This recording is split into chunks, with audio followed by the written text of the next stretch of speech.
Hello, Jesse Good here, and today I'm reviewing the LEGO Star Wars Rogue One Imperial Assault Hovertank set. It has 385 pieces, 3 minifigures, and it retails for $30 in the United States.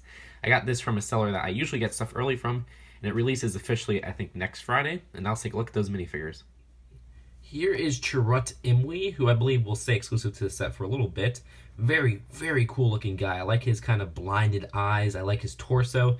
Also, this cloth piece was not really a pain to put on, and it works really well. I like the red and kind of dark red or even black coloring to that. He also has a little holder for his bowcaster on the back.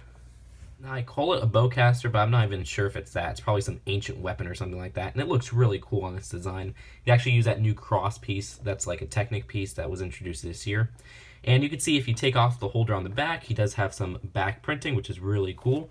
And he also has an alternate face where he kind of has a smirking style right there, so that's also nice as well. And here is the Imperial Assault Hovertank pilot. Now you do get two in the set. This one has a longer blaster, but other than that, they're exactly the same.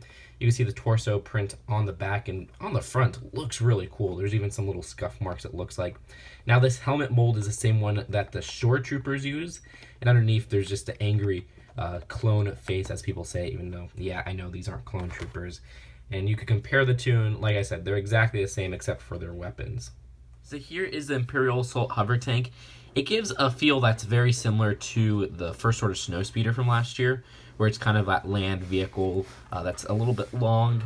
But I think this is just a better looking vehicle in a lot of ways because it also gives a feel of a tank. And it is a hover tank. And tanks are something we really don't get from LEGO, because LEGO has like a no military policy or something for real life war and everything.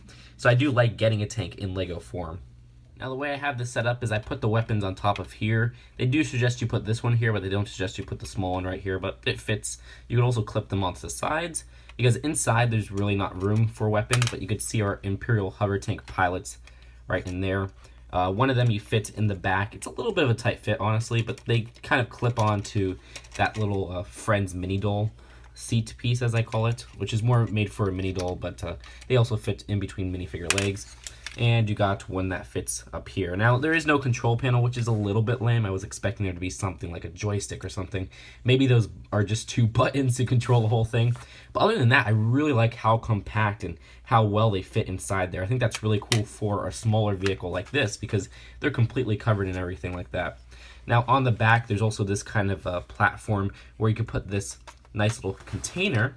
I really like the build of this. It's a nice orange color, and it holds some more weapons inside there. All you have to do is remove this part right here, and you can see there's a pair of binoculars, and of course we got another blaster. So that's actually kind of a cool compartment to hold stuff in.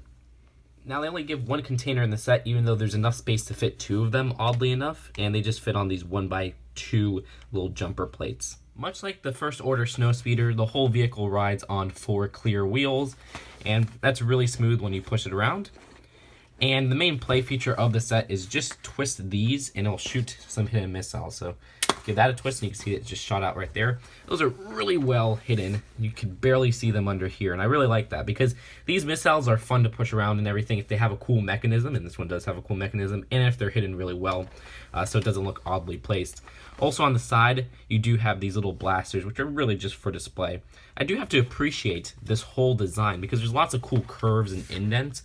For example, I like how they kind of did this studs not on top technique with this, where they actually used Technic holes right there to connect it, and it's kind of like a sideways build.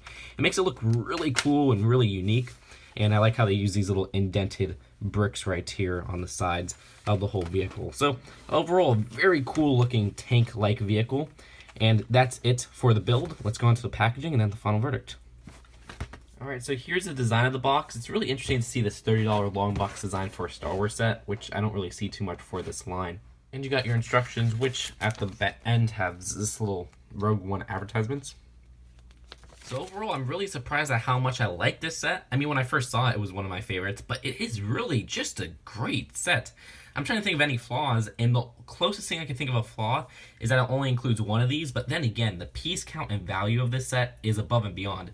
Like I said, it's a lot like the First Order Snowspeeder, where it's like the same size and everything, but while that one was $40, this is only $30. I think this is just a better looking vehicle. I like how it looks like a tank because tanks are something we never get from LEGO. I like how it has exclusive minifigures, and I like the whole kind of value to it. It is 380-ish pieces. Let me see, 385 pieces for $30 and 3 exclusive minifigures. So overall, I have no flaws with the set. I'm going to rate it an A+, honestly. It's a great set. It has a great play feature, and it works very well. It looks cool and everything like that. Very unique design too, and that's good for a new vehicle. So that's it for now. Hope you guys enjoyed this video, and I'll see you guys later.